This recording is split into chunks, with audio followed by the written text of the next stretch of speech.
Hey, it's time for Streaming Idiots. I'm Tom Sinclair coming to you with another great show. Well, you be the judge of that. But we're going to talk about vMix, the new Wirecast 6, and the Audio-Technica ATR2100 Super Mic. Be right back.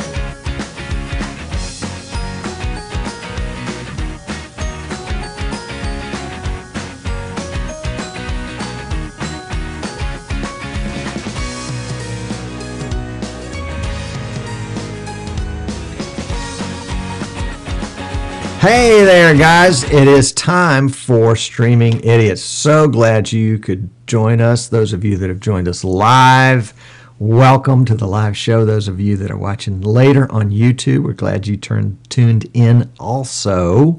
Hope you'll subscribe on YouTube, by the way. That way you'll get a notice whenever we post a new video, which we do all the time.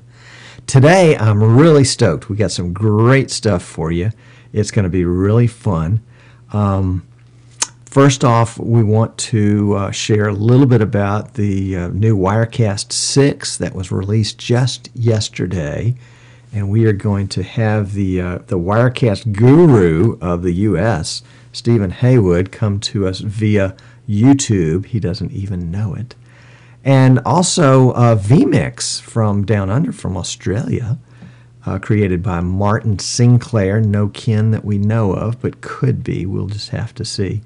Martin has put together some new tutorials for vMix, and so we wanted to introduce you to those as well because that's pretty cool. And then coming up at the end of the show, which will really be the bulk of the show, will be a review and demonstration of the Audio-Technica ATR2100 Super Mic, and I mean it's a super mic. I'm really excited about it.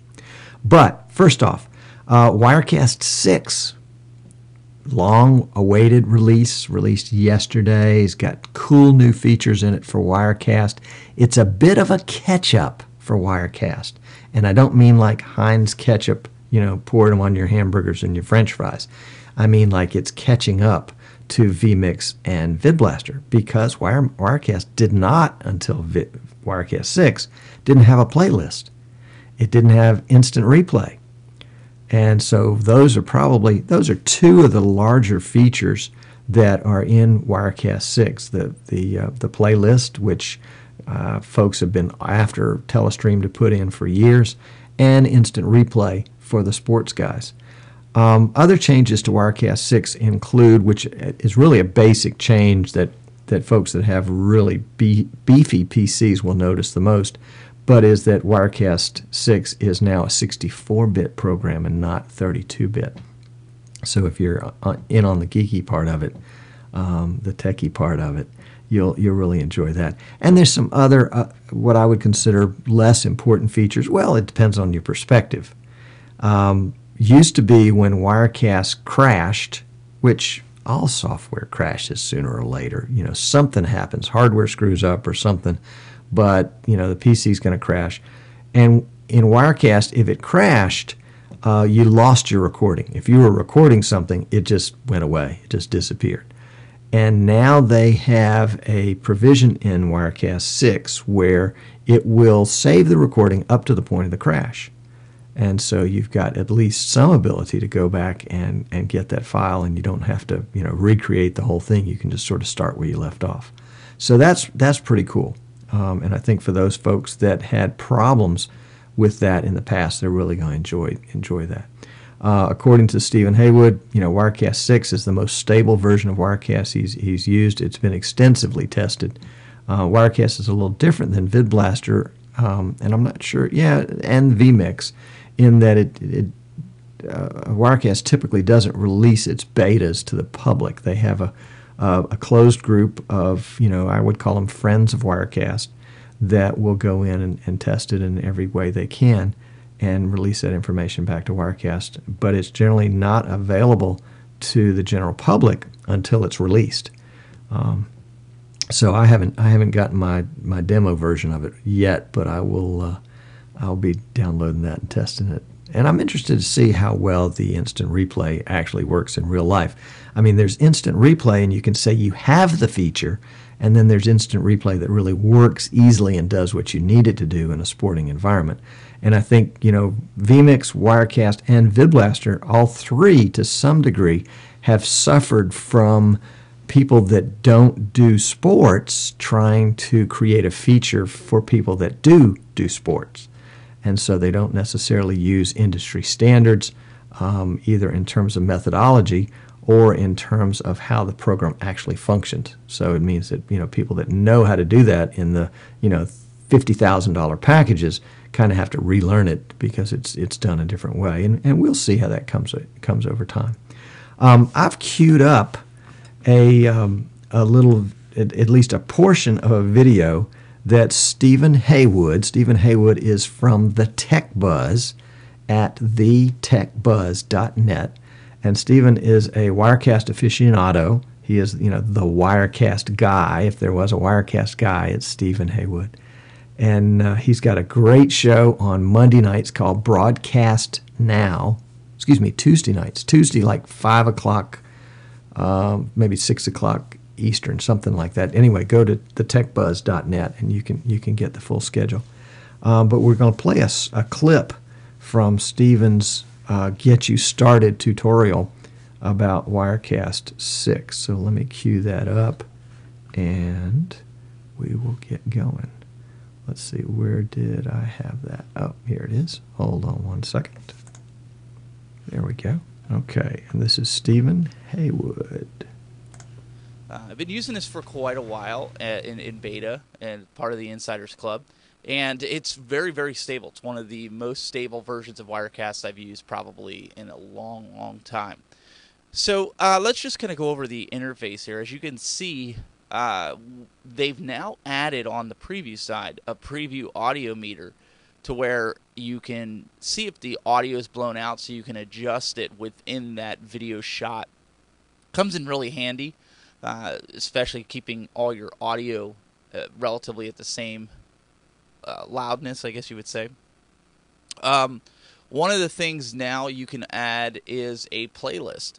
This is something that Wirecast users have been asking for a long time. So if you come down here to the piece of paper, click on it, and you click New Playlist Shot, you'll now see that there's a playlist shot. So if you double-click it, you'll now have your playlist to edit. So what I usually do, simply because I want to have access to it all the time, I'll shrink my interface just a little bit so I can put my playlist here at the bottom of my Wirecast setup, and then I'll just kind of adjust it from here. But one thing that separates Telestream and Wirecast with the playlist from all the other companies out there, I'll tell you this, is the ability to add live camera feeds. And so right now I don't have any cameras connected here because it's basically just a tutorial. But I'll kind of demonstrate this from the perspective of adding sources to it. So let me just pull up my Finder here, and let's see if we have any movie clips in here that I can add. Or maybe even some pictures.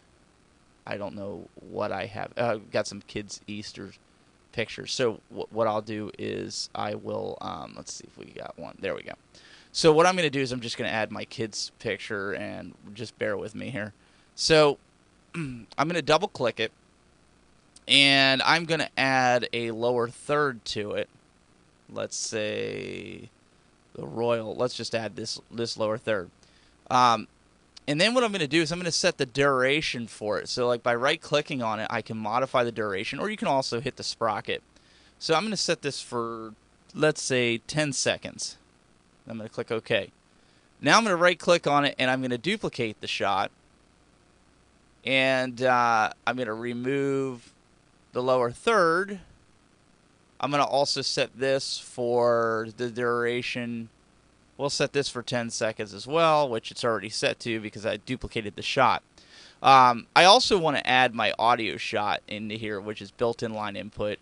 Probably should have did that in the first place, but for sake of demonstration, I figured everybody that's used Wirecast, they kind of know to do that.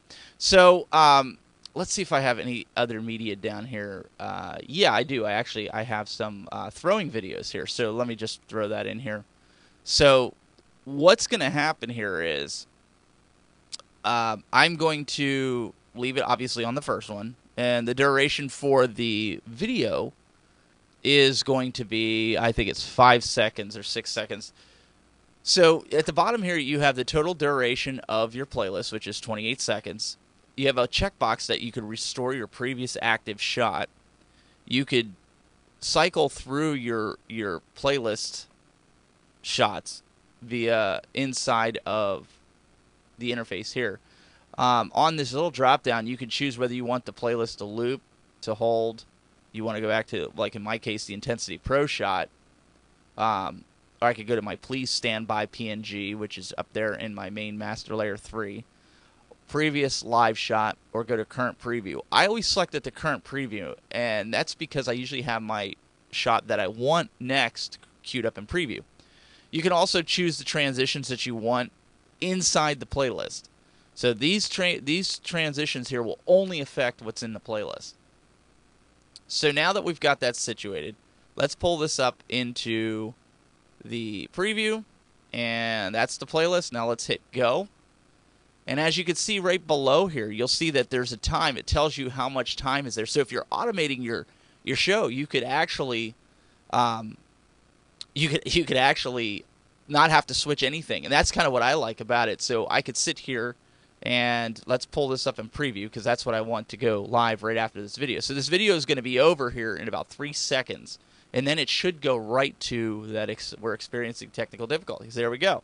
So you can see how powerful this playlist is if you utilize it, not just for recorded content, but also you could set up automations. Like if you're a business or if you're a school and you're not very comfortable with switching, you could basically automate your whole presentation and then allow the person to, to see this, whoever's sitting in front of Wirecast, and then you count down your talent like you're going to be switching to a video, 5, 4, 3, 2, and go from it. I mean, it's a very, very cool feature, and it's very simple to utilize within Wirecast. So, I just wanted to show you that.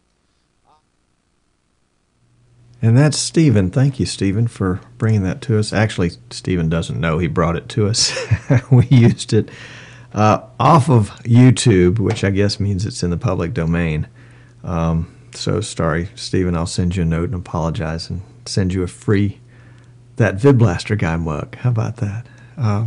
Anyway, Stephen explained the new playlist, and as you can see, if you've played around with the playlist in vMix or played with the playlist in VidBlaster, the old playlist or the new playout controller, you know that there's some similar functions, similar features. And the guys at Wirecast, one of the things that impresses me about Telestream and Wirecast, I mean, Telestream is a pretty large corporation. They got a lot of folks in the organization, and they dwarf vMix and VidBlaster, in terms of their ability to put a lot of people on a project, which is a good thing and a bad thing. I mean, number one, it means they move much more slowly. They can't react quite as well, but they do tend to come out with things that are a little bit more polished and have a lot of thought into them. And I think they've done a good job with the playlist. You can see little things like having the playlist automatically revert back to something at the end of the playlist.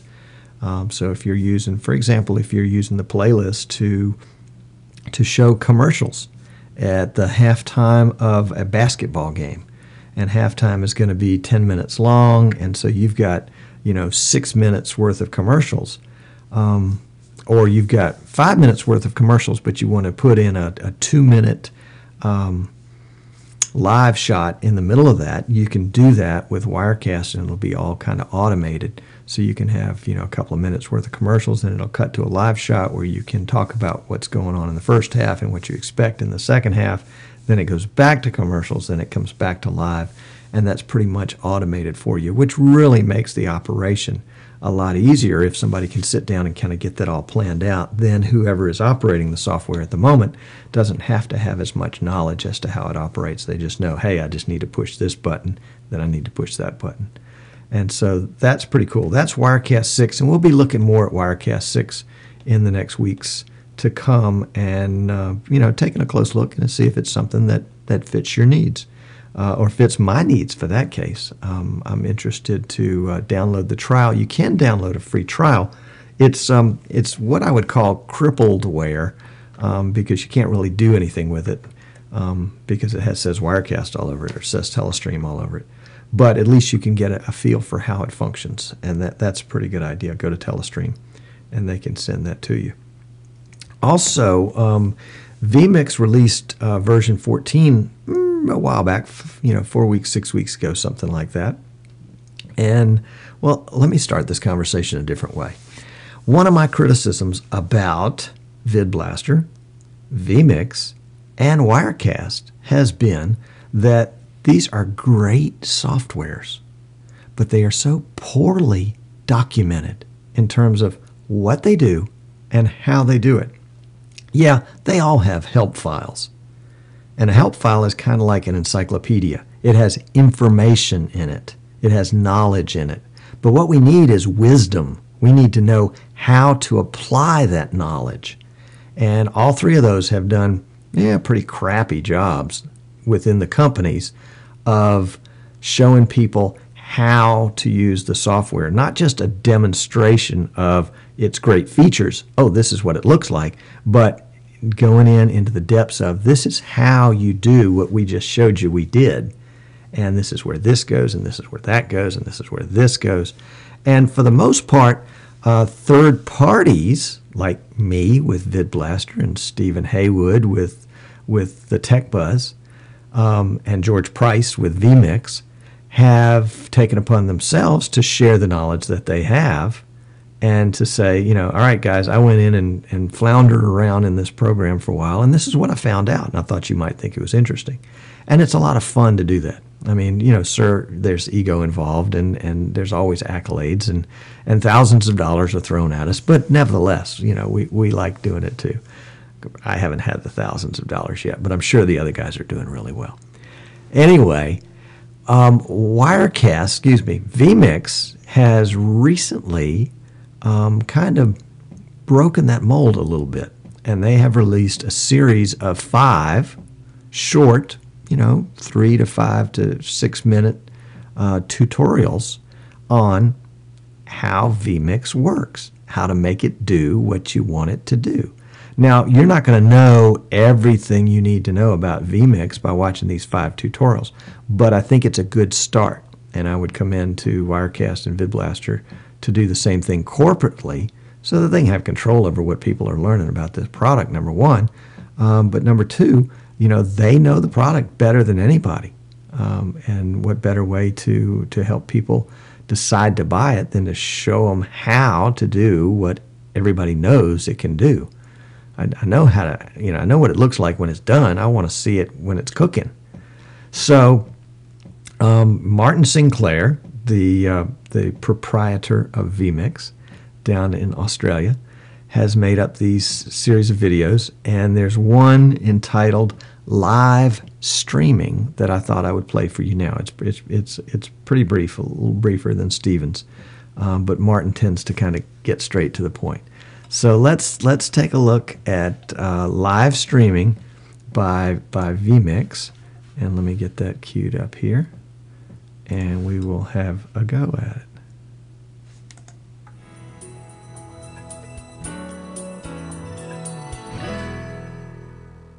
In this video, I'll show you how you can set up live streaming in vMix.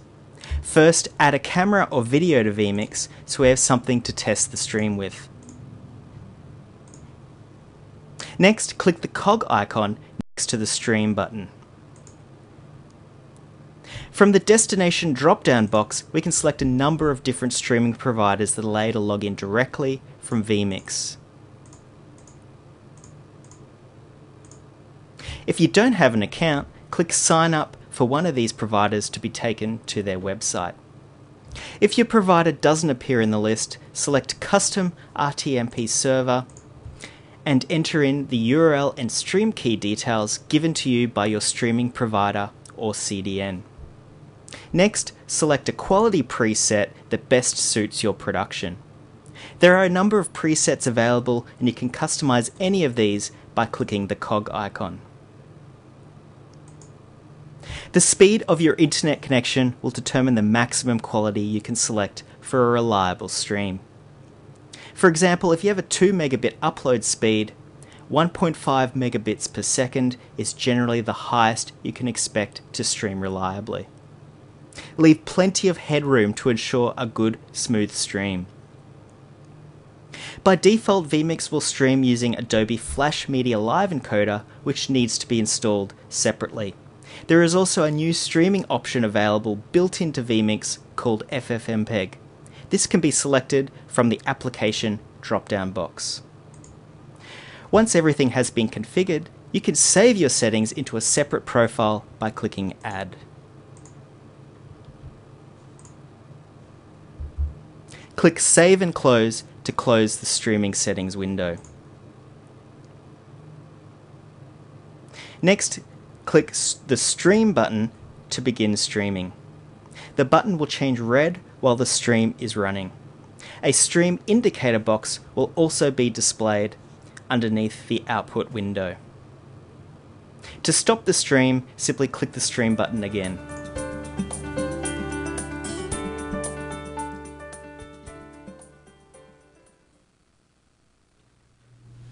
Okay, and that's how easy it is to stream with vMix. So we appreciate Martin making that available. That is on YouTube. So if you go to YouTube and search for vMix, you will stumble onto the vMix actual corporate YouTube account, and there you will find that tutorial and the other 5. And I'll put a link in the show notes here on YouTube so that you can find it more easily. And I'll do the same thing to Stephen Haywood's Tech Buzz Wirecast 6 demonstration. Okay, let me get my act here together. Let's move on to the next part of this exciting segment.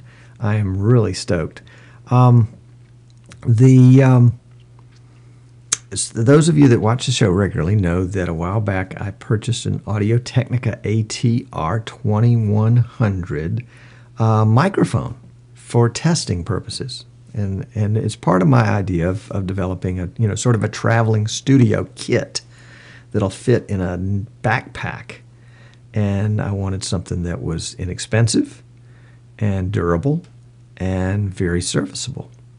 So my good friend Mike Phillips up in North Carolina, who is probably the smartest guy in audio I've ever met in my life. In fact, he might be the smartest guy I've ever met in my life. Anyway, Mike Phillips really likes this mic, and he has reviewed it, has a wonderful review online that I'll put in the show notes. And in fact, I've got a link to it in our accessories store at easternshorebroadcasting.com.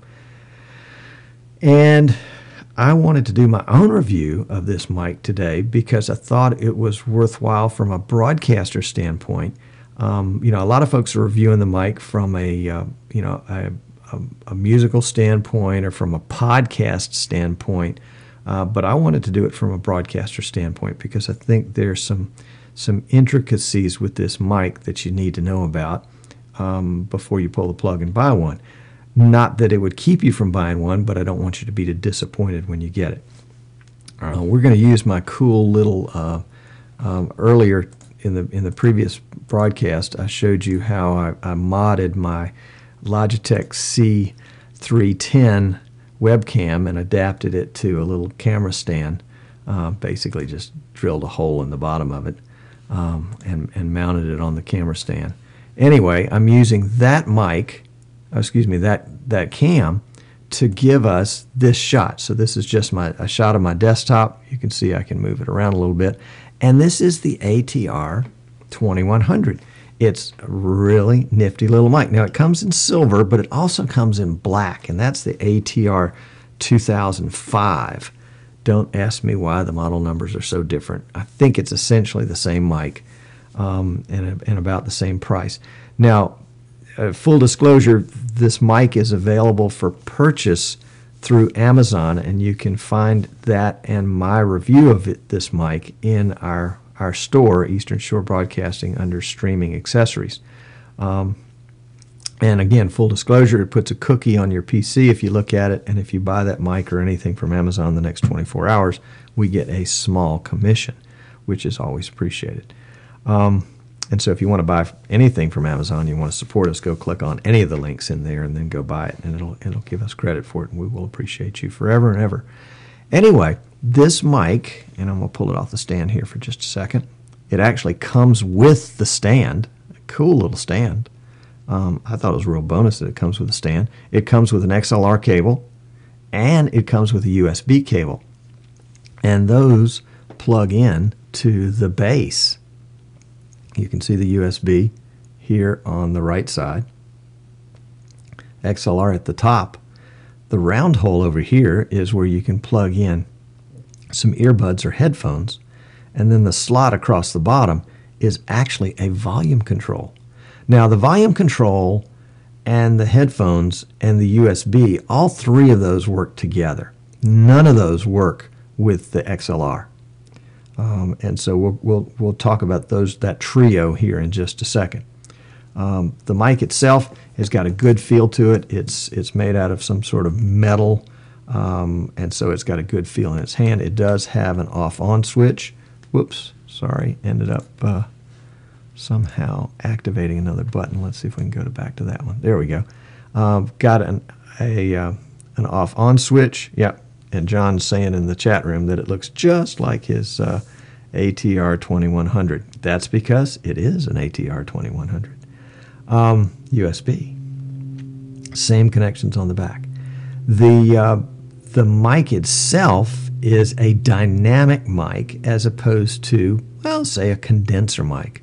A condenser mic might be something that you would see in a lav mic, or my shotgun mic here in the studio is also a condenser mic. Condenser mics tend to pick up a lot of sound, and so they end up being studio mics, and studios have to be really, really quiet places as a result.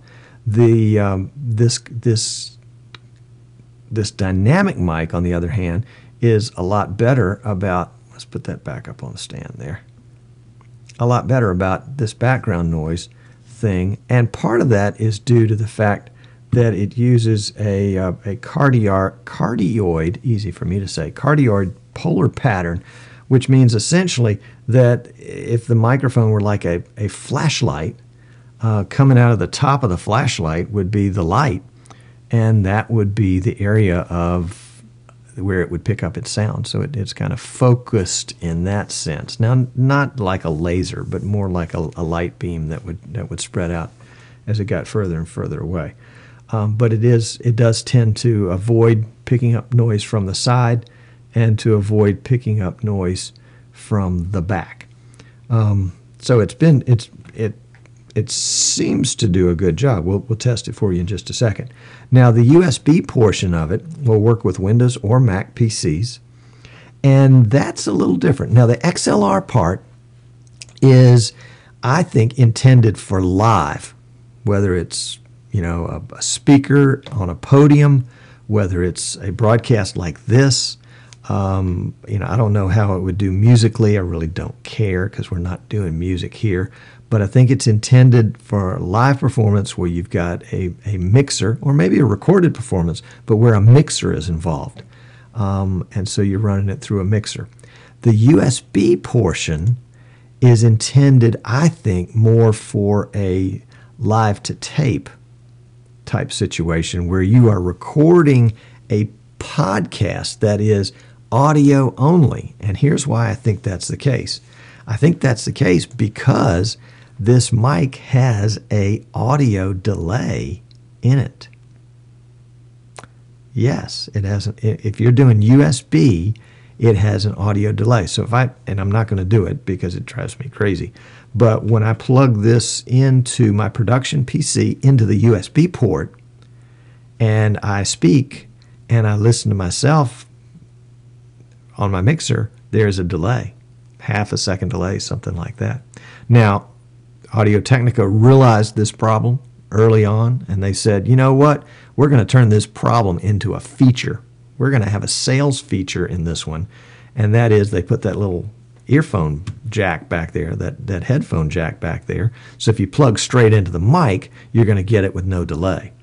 And so they took what was a problem and they turned it into a really cool feature. So if you're recording a podcast and you've got a laptop and the ATR2100, you can do a great little podcast, and it doesn't matter if it's delayed in its recording because it's not going live. And I guess even if you did it live, you'd never know it because you'd be monitoring it through the mic right there instead of through the mixer. So if you're thinking about this as a live broadcast mic and using it USB through your laptop or another kind of PC, you may want to think that through a little bit because you're going to have this delay issue that you're going to have to deal with. The last thing you want is, if you're interviewing somebody, is for you to be talking over them or them to be talking over you without one or the other of you realizing it. That really would throw your audience off. So the delay thing is if you use the mic the way Audio-Technica has presented it, podcasting, USB part, live broadcasting, XLR part, I think you'll be fine and you'll be really delighted with it. It retails, nothing ever sells for retail, but it retails for $79.95. I think it's like $53 or something like that now at Amazon. Jim was in the chat room a little while ago saying he bought his for $35 way back, and he got 4 of them. I think that was a deal. Jim, if you're not using them all, I bet some people would love to buy them from you for $35. Let's see. And the mic has a lifetime warranty. So if I think you have to be the original owner, but if you get this mic, then you've got it for life. And that's good. I've read some mixed reviews about it of folks that had problems with the USB portion of it, and the fact having a lifetime warranty means that if you do have an issue a year or two down the road, that you can send it back and get a new one or get a refurb. Looking again at the bottom, we would plug USB in here, we would plug our headphones in here, and then we have the ability to change the volume right here for our headphones. Now, this volume control does not control at all the volume that goes into the PC or whatever you might be plugging it into. If you're plugging it into some sort of recorder that goes USB, this volume control does not affect that at all. It just affects the port here for the headphones. And that's a little mini USB jack on this end, and then a full-size USB on the other. And it comes with that cable. It also came with the XLR cable, and of course, as we mentioned before, the mic stand. Now, so much for all the gobbledygook about it. Let's test it.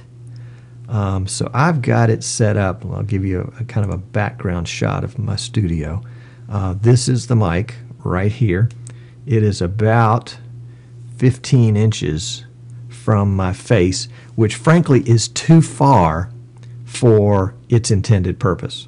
But it's the way I would use it if I were using it, because I don't want a mic in my shot. I don't want a big mic on a scissor arm stand sitting over here with a big spit screen on it or whatever those guys have. It's not the look that I want. This is not a radio show. This is a video show. And so this mic is now sitting, let's see if I can get it. How close can I get to it? Get it to me before it gets in the shot. I think maybe I can get it pretty close here. Let's move this keyboard out of the way. And one sec here. Yeah, actually that's not bad. That's about 10 inches away from me. It's right there. And I haven't tested it at this distance, so we may have to adjust it a little bit. For comparison, the mic that I've got up ahead of me, above me, and I'll pull it down just a little bit so you can see it right there. This is the Audio-Technica AT897, which is a shotgun mic. Put my hand behind it so you can get a feel for how big it is, and it's pointed straight down at my mic, at my mouth, probably about 9 inches away from my mouth. And it's well, you can see the little tip of it right there, but it's for the most part it's out of the shot. And I don't have a lav mic, so it's just you and me. We're just talking. That's the concept that I was looking for in my show, and so I was looking for the right mic to do it. Now the ATR897, I think it's like $350 new. I was able to get it for I think about $200 or maybe slightly under $200 on eBay. Somebody didn't need it anymore. It came in a hard shell case. I mean, it was immaculate. Probably hadn't been ever used. And so, we're using it every day. It took a little while to get it dialed in. And again, this mic is a condenser mic, whereas the ATR2100, well, where is it? There it is. That is a dynamic mic. So let's see if we can't get a little bit of an idea. Here's another shot that'll give you an idea how far that mic is from my face. Right in there, and we'll sort of aim it towards my mouth. All right. Now this is the shotgun mic, and I'm going to mute that mic, and I'm going to bring up the other mic. So this is the ATR2100, and I've got the EQ set about the same, which is a lot of low, a little bit of mid, and very little high, because I like to get that kind of bass timbre into my voice as much as I can. I don't come by it naturally. And so that's the ATR2100. We'll go ahead and shift back to the AT897 now. That's the AT897. And you can see it's a little different in its sound. I'm going to turn the AT2100, the ATR2100 off, because I want to turn it on and let you hear what it sounds like when it turns on. So let's shift over to that mic, and that's on, and I will turn it off and back on. So you can hear it. It's not something that you want to turn it off and turn it on in the middle of a broadcast for that reason. But it's nice to have a mic that you can turn off if you have to. The intended purpose for this mic was probably for it to be 4 to 6 inches away from the mouth. And so if I were going to use this as a handheld mic and use it on stage or something like that, I've turned the volume down considerably here. And as you can see, it's more clear. The signal to noise ratio is kind of reduced because, right now my voice is the predominant noise that you're hearing. It is mostly noise, and it's a great mic for this purpose. As to how it would do musically, I don't know, and we're not going to find out because I don't sing in public. So. This is and they're asking in the chat room, this is the ATR2100 right here, and we're going to switch back over to the AT897, and this is the AT897, and if you listen carefully, you may be able to hear a little bit of background noise, which would be the ambient noise here in my studio, which might be an air conditioner running somewhere or an electric motor somewhere. I have taken my production PC and I put it into a nearby closet, so I've got a lot of USB extension cords and monitor extension cords kind of running across the floor into the closet. And it has helped on the heat a little bit, and it's helped on the noise. But if I were of the genre of kind of a radio show with video, then I would feel very comfortable using the ATR2100 on a mic stand that had a suspension mount and could be within a few inches of my face, That's what's that? 2 or 3 inches right there. Maybe a little further away, we could go 4 inches and increase the volume a little bit. The more I increase the volume, let's see, let's go back up to. That's about where I was when I was on the desktop. And obviously, with anything that would be on the desktop like this, any noise that I make on the desktop is going to be picked up by the mic, and that would include mouse clicks and things like that. So you want to be kind of careful with that. But I think it's going to be very serviceable, and when you consider the price at $53 versus $300-ish for the AT2100. Sorry about that. I was playing with my fingers on the bass and forgot you could hear that too. It's definitely doable, and it's a great.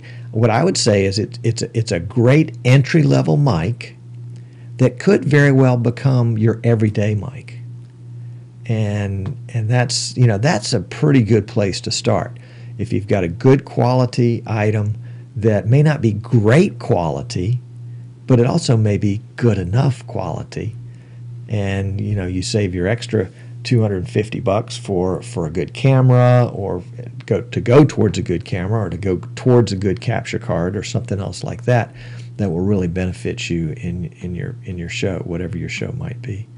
You don't need to spend the $350 on a brand new AT897 shotgun mic. Although, once you try one, you may decide you have to have it.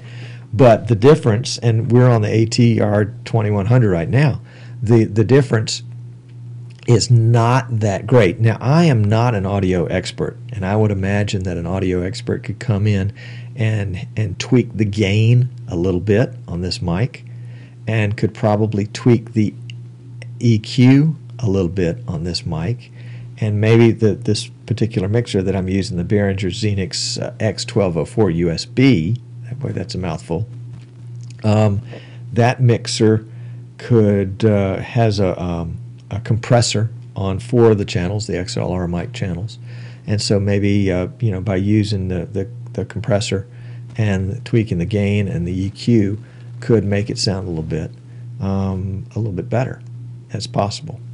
So that be the story on this mic. I'm picking up a little bit of static now. I don't know if you guys can hear that. And that's in the mic, because when I turn that mic off and go back to the ATR, or to the AT2100, 897, the static goes away. Anyway, we'll keep monitoring that, and and it may be that if the mic is got an issue with it, we can send it back and get a new one.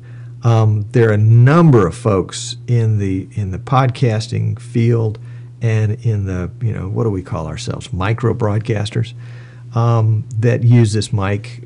Jim says he's had 4 of them for a while. John has one. He says John has one that looks just like this, and amazingly enough, it has the same model number, so it might even be the same mic. Just teasing, John. I think it's a worthy addition to your toolkit, and if you're looking for an extra mic, this would be definitely the one that I would put in my kit. And if I were just starting out, I would start out with this mic. Now, the way I started out, I actually had a shotgun mic that came with a Sony PD150 video camera, and so I set that up on a boom arm and tried it for a while, and I liked the concept of the shotgun mic, and so I went shopping for a shotgun mic. But had I not done that, I would have started with this mic, and probably would have put this mic overhead. And it would have been interesting to have done a test with this one slipped into the shock mount above me and seen if it was just swapped out, same distance, same everything else, how it would sound. So that's it. Oh, and if you want to buy it, you can go get it through our streaming accessories store at easternshorestudios.com. And again, we do get a little commission on that. So if you don't want us to get a commission on it, go shop for it somewhere else, or else wait 24 hours so the cookie expires. But for those of you that have shopped in the store and bought things in the store and bought other things within 24 hours, we really do appreciate it. It does help out with some of the some of the purchases that we make in order to try to figure out what's the good stuff, what's the stuff worth having. I think that brings us to the end of our time. I lost track of time, so it was just too much fun. It was just too much fun. If you're watching live, hang around. Oh, somebody else says in the chat room they've got 2 of them and like them too. So that's 6, 7 of them in the chat room. Mine makes 8 of folks that give them a thumbs up. I'm Tom Sinclair. This has been Streaming Idiots. We're glad that you joined us. Again, if you're watching us on YouTube, please subscribe. If you're watching us live, I got an idea. Go ahead and subscribe to YouTube anyway. That way, if you miss a show, it'll send you an automatic notice, and you'll go, oh, yeah, that's right. I missed that show. I wanted to watch it, but, I had to go get a haircut or whatever the case was, maybe. Somebody says in the chat room that it's currently $49.99. That's good. I'd say go get it. Sounds like a great price. Thank you, John, and thank you, Justin, and thank you, Jim, and thank you, John. All right, a bunch of J's in the chat room today. I'm Tom Sinclair. This has been Streaming Idiots. It's been a treat to be with you. Can't wait for our next time to get together. It'll be next week. How about that? If you have any questions, shoot me an email, tom@streamingidiots.com, and I would be happy to help you directly on that. And if it's a really good question, we may just do a whole segment on it on the air. So we'd love to have you. Also, tune in on our regular weekly shows, or our regular weekly show in addition to this one that's on Wednesday afternoons before this, that VidBlaster Guy, where we focus primarily on VidBlaster, that great streaming software, and all the peripherals and paraphernalia that you need to make it work. I'll try again to close this segment out. I'm Tom Sinclair. This has been Streaming Idiots. It's been a treat having you with us. Come back again next time. We'll see you then.